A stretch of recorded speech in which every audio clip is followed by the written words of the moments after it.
Matthew Stafford is headed to the Los Angeles Rams. Jared Goff is headed to Detroit. What a world we're living in. I'm Mariah, Janos, joined by Evan Lazar. Evan, now that these two are swapping spots, there's kind of a trickle-down effect when it comes to quarterbacks across the entire league at this point. What's the domino effect looking like here? Here's the good news is that Detroit is actually sold on Jared Goff being at least a one-year option for them. And they actually feel like a lot of this, when the initial report came out, people thought, oh, Jared Goff was a throw-in. The Rams tied a first-round pick to him to get the Lions to take Jared Goff. The Lions are interested in Jared Goff and actually think that he has some upside as a quarterback of the future for them. So that's a good news for the Patriots, in that at number 7, Detroit is probably not going to be in the quarterback market in the draft in April. But I do think that there is a sense from talking to people around the league that the veteran quarterback market that was touted by a lot of people to have all these names available, Aaron Rodgers, Dak Prescott, Deshaun Watson, Matthew Stafford, obviously, I don't think it's going to be as robust as some people thought initially. And I don't think the Patriots are really going to have the ammunition to get the quarterbacks that will be available. So in terms of big veteran acquisition at that position, I don't see that happening anymore, or really never saw it happening. But now especially, I don't see it happening. But I think the biggest thing that you can see with the draft is that, okay, at least there's one more team ahead of the Patriots in that top 10 that might not be looking for a quarterback in April. All right. Happy New Year from Manscaped. Nothing says a clean slate quite like being properly groomed. So now's your chance to get 20% off and free shipping using the code PRESSPASS20 at manscaped.com. That's 20% off with free shipping at manscaped.com using the code PRESSPASS20.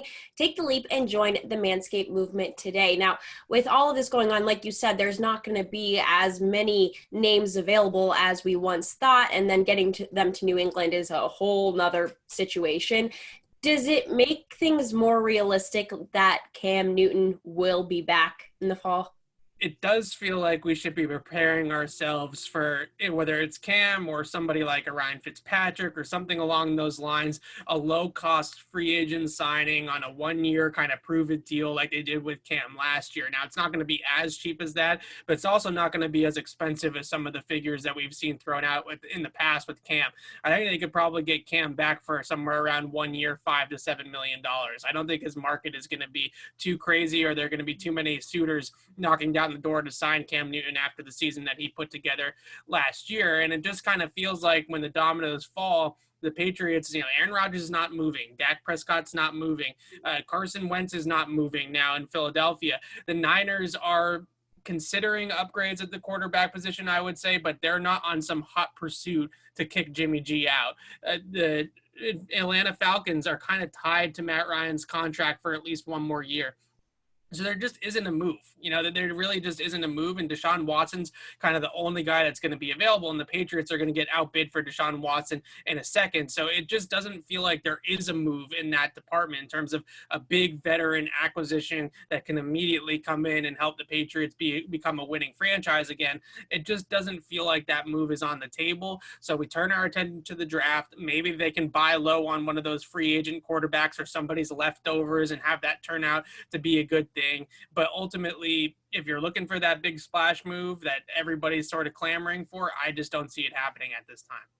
Yeah, I hear you. I agree. I also thought it was interesting that the 49ers were thinking about Kirk Cousins, because I'm not really sure. That one's always out there. Kyle Shanahan has some sort of infatuation with Kirk Cousins from his Washington days, and that one is always going to be a rumor that Shanahan's trying to get Cousins to San Francisco. Maybe that is a way that the Patriots could get their hands on Jimmy G, but again, from what I've been told, the 49ers are in the quarterback market, but they're not some aggressive team. Like the Rams really wanted to upgrade on Jared Goff. They knew that road had kind of ended. I don't think the Niners are necessarily there yet. All right, we'll see what happens. I don't think Kirk Cousins is the move, but hey, maybe that's just me. For all of our Patriots coverage, head to clnsmedia.com and subscribe to our YouTube channel over at Patriots Press Pass.